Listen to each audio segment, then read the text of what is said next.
es donde más daño hace.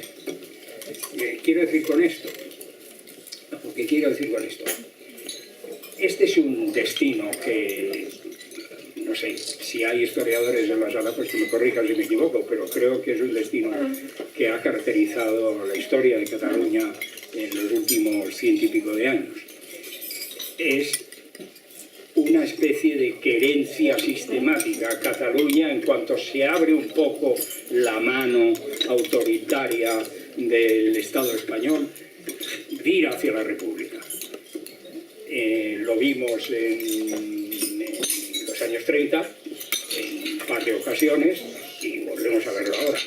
Vira a la República, es decir, la deja suelta y tira hacia la República, de modo natural, porque la condición republicana es, de acuerdo con la historia del país, pues la esencia misma de este.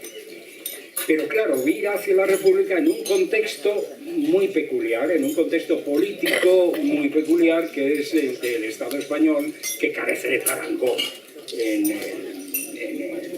el continente europeo.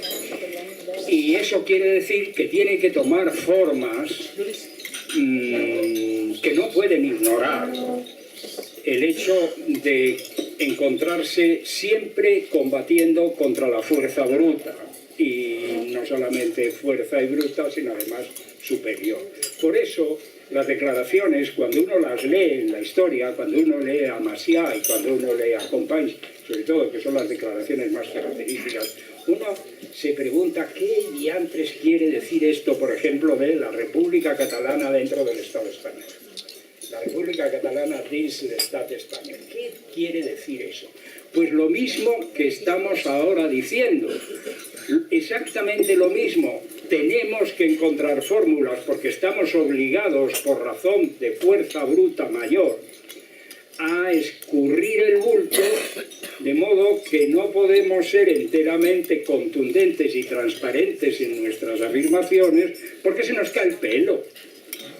Porque estamos sometidos a una violencia de intervención permanente. Que ésta no tenga carácter específico, explícito y concreto en un momento determinado es porque es continua y permanente y subterránea.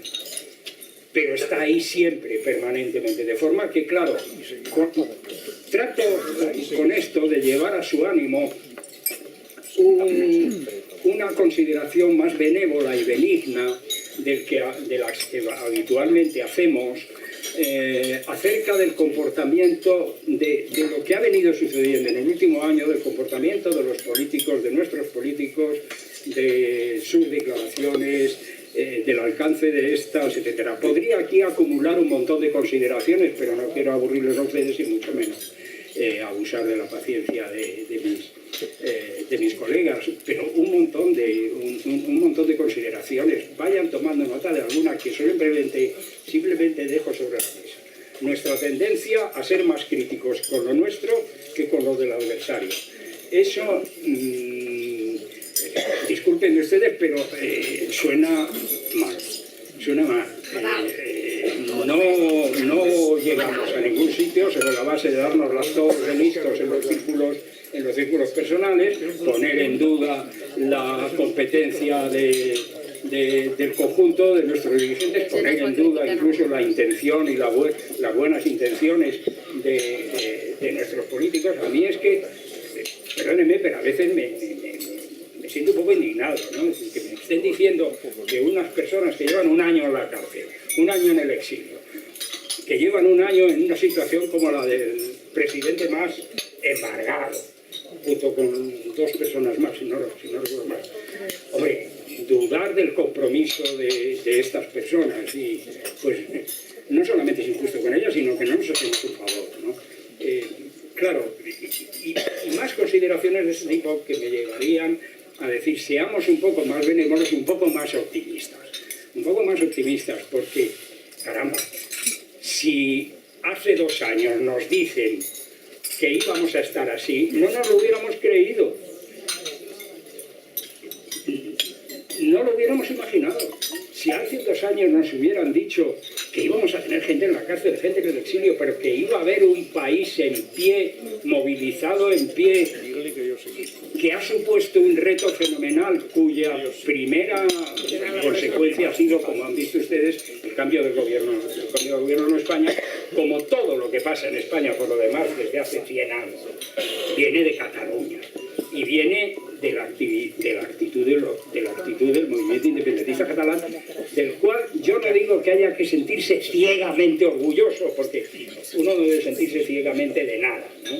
Y tiene uno que tener los conocimientos, pero tampoco ser tan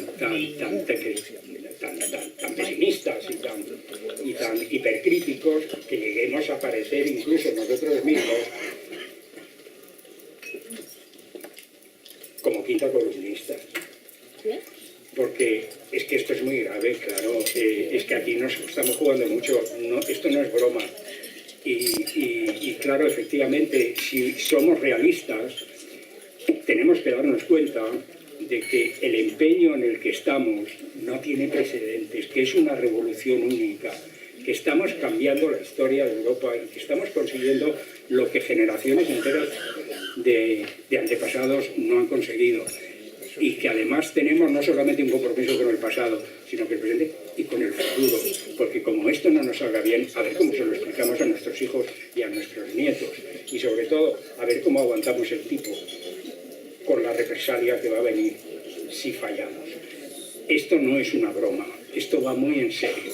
Y como va muy en serio, no se trata simplemente de decir, oye, no vayas a crear o a dar un discurso de todos unidos y no sé qué, no sé cuántos, que resulte falso y tal, no, en modo alguno. No vayas a pensar que todo el monte es orégano, por decirlo así, a la pata a la llana, ¿verdad? Pues no, pero es muy importante que el espíritu que ha aflorado aquí, que no estaba previsto. No estaba previsto. Acuérdense ustedes, hace 5, 10 años no había movimiento unitario independentista. Había tendencias independentistas enfrentadas entre sí, como las hubo en tiempos anteriores. La consecución de la unidad del independentismo no solamente es, y nunca mejor dicho, ¿verdad?, una pica en Flandes. No solamente es eso, no solamente es haber escalado un 8000, sino que es